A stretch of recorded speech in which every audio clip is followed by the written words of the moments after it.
They say that you're sporting a goal and you're not doing anything to implement it.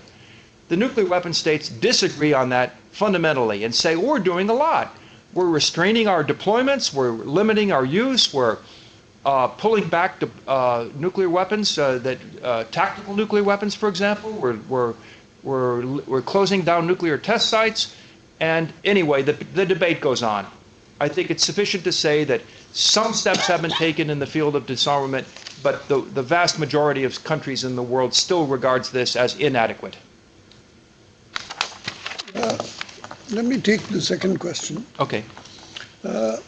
On Iran, Iran is a signatory to the Non-Proliferation Treaty and is therefore bound by the terms of that treaty. It is in violation of part of that treaty and in non-violation of other parts of the treaty. The violation part is that Articles 1 and 2 prohibit the export or import of any materials relevant to nuclear weapons. And Iran did import old second-hand centrifuges from Pakistan, and that was a violation of the NPT. But Article 4 of the NPT, and that is the key article, and it's an article that was inserted at the behest of the United States and the Eisenhower Doctrine.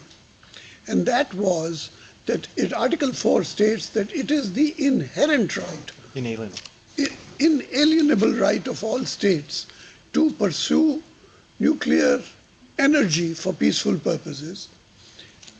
And that is, the word inalienable is a very strong word in treaties. So obviously Article 4 is a very strong article. Now, what is the meaning of nuclear energy for peaceful purposes? Uranium in the world is found at 0.7% purity everywhere. Under the Bronx, if you dig deep enough, you'll find uranium at some level at 0.7% purity. You have to purify it, enrich it in order to make it useful. Enriching it up to 20% is legal under Article 4 of the NPT, because you can use uranium up to 20% purity for peaceful uses of nuclear energy. Beyond 20% is illegal, because then it is quite clear that you're trying to make nuclear weapons, and nuclear weapons require above 90% purity in uranium. So there's a long way beyond 20. Iran at the moment is below 5%.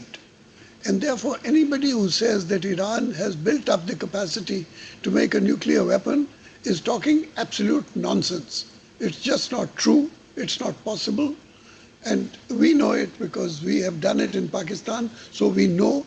The International Atomic Energy Agency knows it because they have inspectors constantly watching Iran. And so Iran is building up knowledge, it is building up capacity, but it is not building nuclear weapons. There is no evidence at all that it is on the path for actually making nuclear weapons. That evidence would come if Iran was shown to be enriching beyond 20% of uranium enrichment. And that is just not a fact. Do you disagree with me on any specific point, sir? Only on, oh no, I don't. But there is some additional details I could add on this. The question about the nuclear weapon design that's being worked on that's allegedly being worked on in Iran. The question derived from a press report that appeared in the Guardian newspaper in London last week, which claimed that Iran was working on what's called a two-point detonation system. Now, this is just a very, very I can explain it in a very easy sense. The bomb that destroyed Nagasaki was made out of plutonium, and it was a bomb that basically looked like a soccer ball that was surrounded by explosives, and it had a round sphere of plutonium in the middle. and you detonate the explosives, and it causes great pressure on that plutonium ball in the middle. And that produced a nuclear explosion that destroyed Nagasaki. In order to get that explosion, you have all these little kind of detonators around the side that cause that explosion. Now, what the questioner was referring to is a simpler type of nuclear weapon, which can cause a nuclear explosion just by 2 detonators, having one on each side of the bomb go off, and it causes an implosion. And this theoretically enables you to make a smaller nuclear weapon, something that you could possibly put on a missile. And of course, if this is true, it would be a very troubling and a profoundly significant development. Now, the problem is we don't know if it's true or not.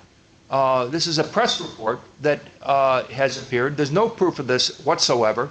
The U.S. intelligence community in 2007 issued its consensus report of something like 14 different agencies. It's very rare that they can reach a full consensus on things. And they made it public that they do not believe that Iran even still has a nuclear weapon program. To the best of my knowledge, they have not changed that assessment. Now, there are questions as to whether, there are a number of questions. First, Iran is still not in compliance with Security Council resolutions. Second, Iran has still failed to answer questions about nuclear weapon-related activities. There's about 12 questions the IAEA has asked Iran that Iran has not answered. Things like, why were you doing experiments on polonium? Why were you doing high explosive experiments? Information on certain procurements and this and that. Iran has not responded to those questions, and that's part of the problem. But there's a difference between having a program to build and manufacture nuclear weapons and a decision to acquire the means of possibly producing such a weapon years ahead in the future.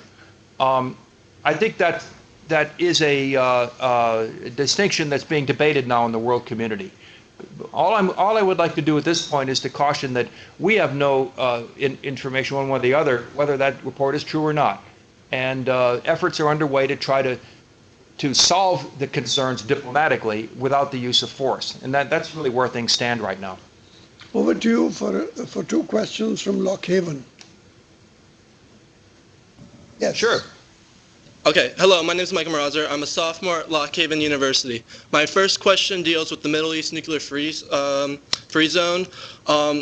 Who was identified with primary responsibility for implementing this policy? What steps were supposed to be taken? And why were these not taken at the time?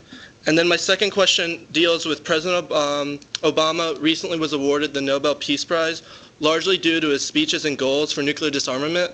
What actions can Obama take unilaterally and multilaterally to ensure a fulfillment of this ideal? Let me take the first, you take the second. Okay. On the question of the Middle East nuclear weapons or zone free of weapons of mass destruction, the concept of nuclear weapons free zones is a very important concept. It has been implemented in major parts of the world, whether in Latin America, in Tlatelolco, or in the South Pacific, which is Rarotonga, or in Central Asia, or in Africa. So there are a number of zones where all the countries, through total consensus, have agreed to give up nuclear weapons. Now, the problem in the Middle East really arises because of Israel. Israel has nuclear weapons capacity. Because it has a security problem, it's a small country surrounded by a number of larger countries with larger populations. And so it sees nuclear weapons as a deterrence to ensure its security. But nuclear weapons always create proliferation. And so there is a tendency on the part of the countries around Israel to say, we cannot allow Israel alone to have nuclear weapons capacity, therefore we should have a zone free of nuclear weapons. The problem occurred because it's relatively difficult to make nuclear weapons, but it's very easy to make chemical weapons. And so you find that many of the countries surrounding Israel have not signed the Chemical Weapons Convention because they see chemical weapons as a poor man's nuclear bomb. And so the proposal is no longer for